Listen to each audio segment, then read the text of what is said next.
Rectifier एक ऐसी device है जो अल्टरनेटिंग करंट को डायरेक्ट करंट में कन्वर्ट करती है। अल्टरनेटिंग करंट के बारे में अगर एग्जामिनर पूछे कि व्हाट इज अल्टरनेटिंग करंट, तो the current whose magnitude varies continuously and in half cycle it flows in one direction and other half cycle it flows in opposite direction.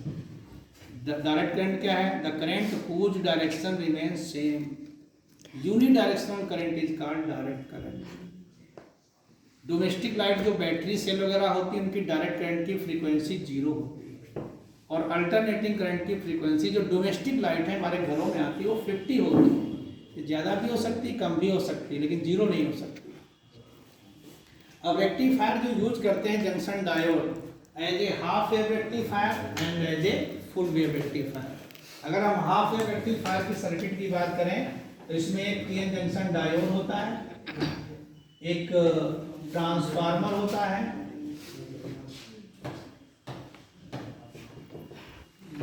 एक transformer लेते हैं, कोई भी ले सकते हो, स्टेप अप और स्टेप डाउन। एक जंक्शन डायोड होता है, एक लोड रेजिस्टेंस होता है। तीन चीजों को लेके हम लोग PN junction diode half wave rectifier बनाते हैं। सर्किट हमारे सामने है।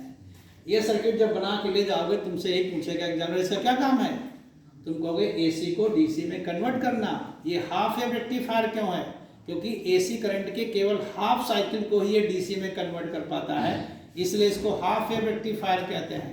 इसमें इनपुट और आउटपुट दोनों की फ्रीक्वेंसी क्या है? तो इनपुट की फ्रीक्वेंसी अगर एफ है तो इसमें आउटपुट की भी फ्रीक्वेंसी एफ ही होती है। दोनों की फ्रीक्वेंसी क्या होती है? बराबर होती है। लेकिन ये डीसी है और ये एसी है। ये क्या लगा हुआ है? तुम कहोगे ट्रांसफार्मर। तो अगला वाइवा होगा कि ट्रांसफार्मर क्या है? Transformer is a device which can increase और decrease potential of AC source. जो एसी सोर्स के पोटेंशियल को या तो इंक्रीज कर सकता है या तो डिक्रीज कर सकता है। ये किस प्रिंसिपल पे काम करता है?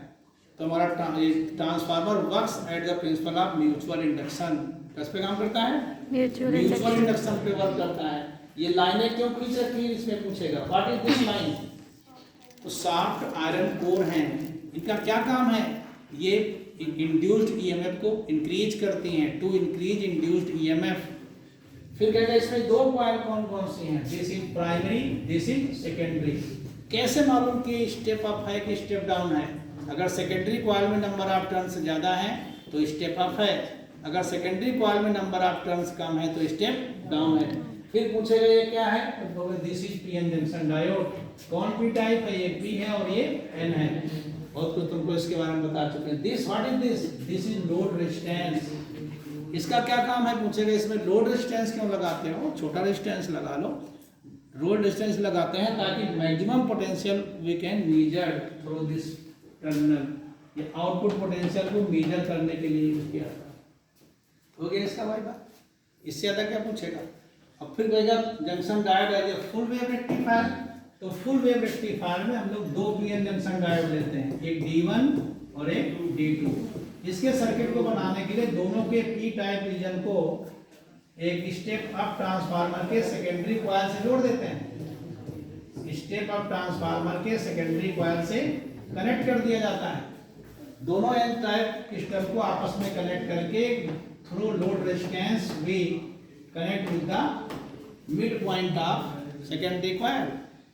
मतलब जो है mid external tap of secondary coil.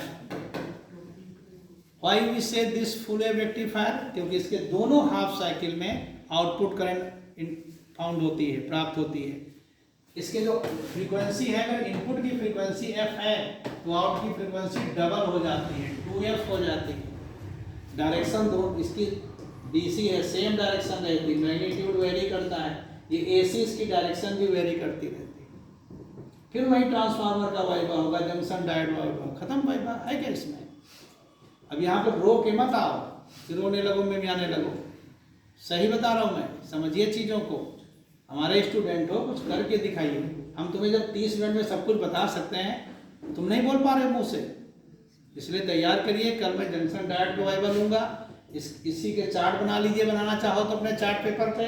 PN junction diode full wave rectifier, half wave rectifier, forward bias, reverse bias, 4 इसमें चार्ट पेपर हैं।